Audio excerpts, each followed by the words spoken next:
Howdy, y'all. What is going on? Today is back in Biceps. And today we have a little different day. So it's workout B, right? And you guys know, if you guys been watching my latest videos, I've been doing the low volume approach. And it just mainly consists of, like I said, low volume training. But today, it's still low volume, but just like an extra 2 sets, 3 sets compared to last time.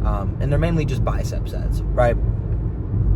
But I got a different variation, but kind of all hitting the same muscle groups. Like last back day, back in bicep day, we had like we still have a chest supported row, same as usual. So I can do T-bar, any kind of chest supported row. But then now I have, instead of lat pull downs, pull-ups.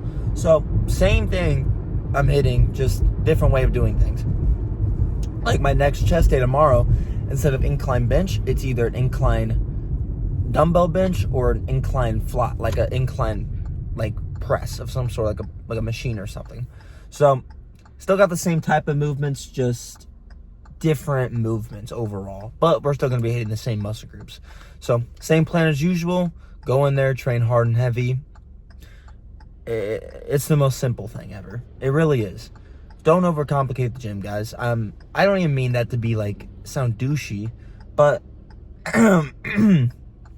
what I recommend, get a little workout program about what you're gonna do. You don't have to be like, okay, I'm gonna do RPE 5 or which is reps in reserve. RPR, I mean, right? RPR, reps in reserve. Yeah, RPR. Sorry, I think something like that. I've heard RPE, RPR, whatever, but you don't have to do all that. You don't have to go okay, I'm gonna do 80% of my max here. No, just do, I gotta sneeze. Oh, bless me. Oh. But you do have to, I think, kind of generally know what you're gonna do on a day-to-day basis. You can't go, well, for one, you need a split, right? You need a structured program that's gonna tell you what you're gonna do in each day, because for one, that's gonna help with your recovery. And two, you don't want to under hit a muscle or over hit a muscle, right? For recovery, like I just said. So you need that. And then you also need to know kind of what you're hitting on those days, right? Like if you have one day where you hit, back, but you're doing all chest supported rows and you didn't even realize, and then the next day you only hit a lat pull downs, you might need to switch something up, right? I think typically everyone knows that you're going to be hitting one row, one pull down, maybe 2 pull downs, maybe 2 rows, right? So, just figure out kind of a basic understanding. I'd recommend putting it on notes and then just do that, right? But then do the workout A, where workout A is, like I said, one day is pull-ups and the other day is pull downs, just to, for one, get variety. 2, you're also performing exercises that typically hit the same muscle groups, right? So, just so you don't get bored too. But we're gonna get in there and let's get a dog. Let's get dirty. So first we have a mid upper back movement, and we're really just going to be rowing just explosively at the top, going slow on the way down, controlled to get the most stretch out of the movement. And then we're going to be doing a drop set just to flare elbows a little out, because as you see, I try to go heavy and I don't flare my elbows out as much as I want to hit the most upper back. So the less you have your elbows flared out, the more lats you'll hit during the movement.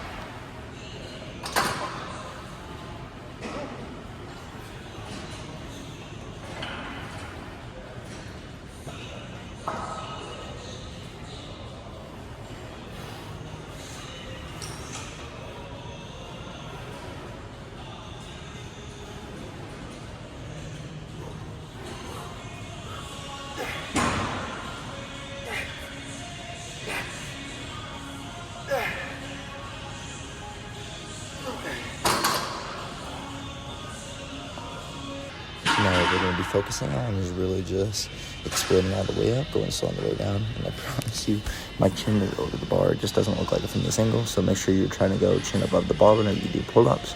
But we're just going to be training a set, and then I did a set of the last exercise too. But like I said, just 10 footer, do partials at the end, and that's really much it. And keep your elbows in when you're doing this. Don't flare them out. And now we're going to be focusing on the lower lat when you do this. You should feel a little bit of upper back, but mainly lower back when you're doing this exercise. So just keep your elbows tucked into your side as much as you can when you do this. The more you have your elbows filled out, the more upper back you'll obviously hit, as in every back exercise. But just trying to fill you. Do partials at the end. And I just did 2 sets of this, making it 4 sets for back today.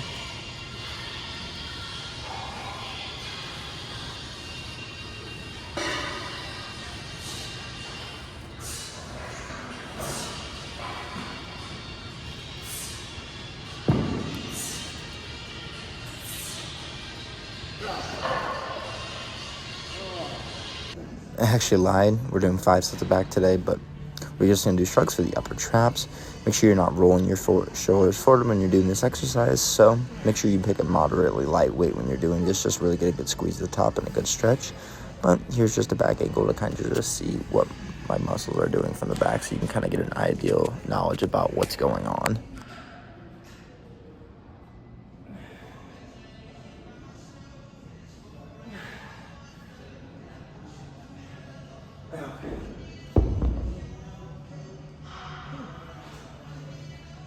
And now we're going to be doing cross-body curls. Really hit the long head and brachialis, but mainly the brachialis part of your arm. And we're going to be training heavy and hard with these. Obviously do partial at the end.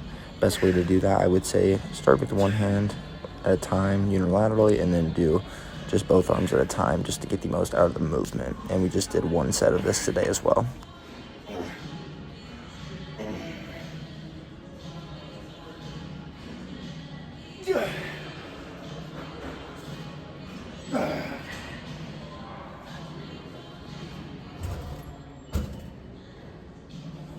And now we're going to be hitting the short head of the bicep, really get that width going. But, you know, anytime your biceps are raw, you're going to be hitting the whole thing. But make sure you keep your posture up, but don't go too up, or you won't really be hitting that stretch portion. But go an inch above, kind of like where all the way stretched out is on your bicep, and then really just get a good squeeze at the top.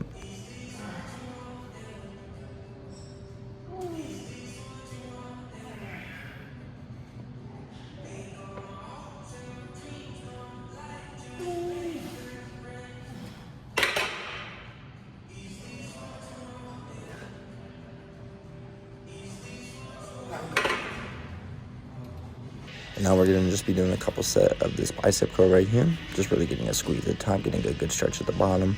But just being really controlled the whole time, all the way through. Kicking a moderately weight for you.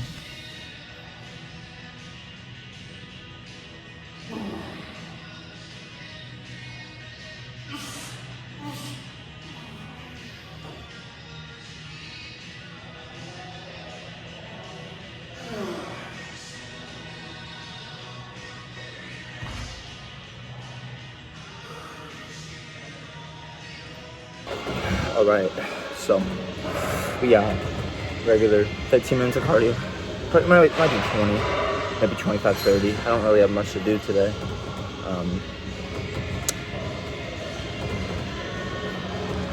All right, well, change of plans. I already said it. Instead of doing cardio here, I'm hooping on Saturday, and I haven't hooped in a long while, other than like shooting around, maybe playing. I played those games with those guys probably 2-3 weeks ago. Still though, it's been a little while, and I need to at least get my shot right before I hoop on Saturday, so I'm not absolutely buns, but we're just gonna do 15, 20 minutes, 25 minutes of cardio. Because I said, I mean, not like, oh my goodness. Like I said, geez, I don't have much to do today. We're doing DoorDash before work, so it's just gonna be a regular old day. Because my butt woke up late today. So that's no excuse for me to be able to, like, you know, half-ass my day or something. But I'm going to take it as a day where, okay, I'm not really going to have sufficient time to do DoorDash. Like, I need to get my meal in still. Let me do 20-25 minutes of cardio. A little extra worth of cardio. And so I'm still thinking of it as a win, right? I know you could say, well, you need to balance everything better. That's definitely true. But I can't do it after work. So, but, yeah. Overall, I'm not gonna be mad with the day. I used to do that a good amount, where if I like woke up late, everything, it ruined my day. Don't let that be you guys. Don't let a little inconvenience ruin your whole day. It's not worth it. It's not worth your mental. It's not worth your time. It's not worth anything. So do what you can, right? Like me, I only have a part-time job plus my secondary job, which is DoorDash. But luckily, it's a job where I don't have to be there at a certain time. I can do it whenever. So what I'm going to do today is not do it, because I can only do it for an hour max. And then, you know what? I'll go to work about 5-6 hours. And then guess what? Go home and do the next day a little better, right? That's the key in life. It's not to 100% be perfect all the time, but it is try to be as best as you can and look forward your day, right? If you wake up every day and you are not pursuing something, or you're not, you're just not happy at all, you're going to end up putting a bullet in your head. No, I'm playing. It's not that bad. Some people might be, but in a normal circumstance, if you just don't wake up, if you wake up every day and you're not happy about what you're doing in your life, maybe it's your decisions, maybe it's your workplace, change something, right? I'm not saying go from working to unemployment. That's not what I'm saying at all. But in another circumstance, it's like, if you hate your job that much, find a new job, bro. Like, I understand some people get stuck in careers because they get bills and stuff, but before it's too late, because I feel like a lot of you guys who watch my videos are usually, I might then play my ball, but a lot of you guys who watch my videos are usually younger guys. So, I think 18 to like 26 is my age range. Make sure what you're doing isn't killing you on the inside or the outside, right? If you hate what you do every day, change it. It's not too late. Other than that, I'll see you guys later. Goodbye.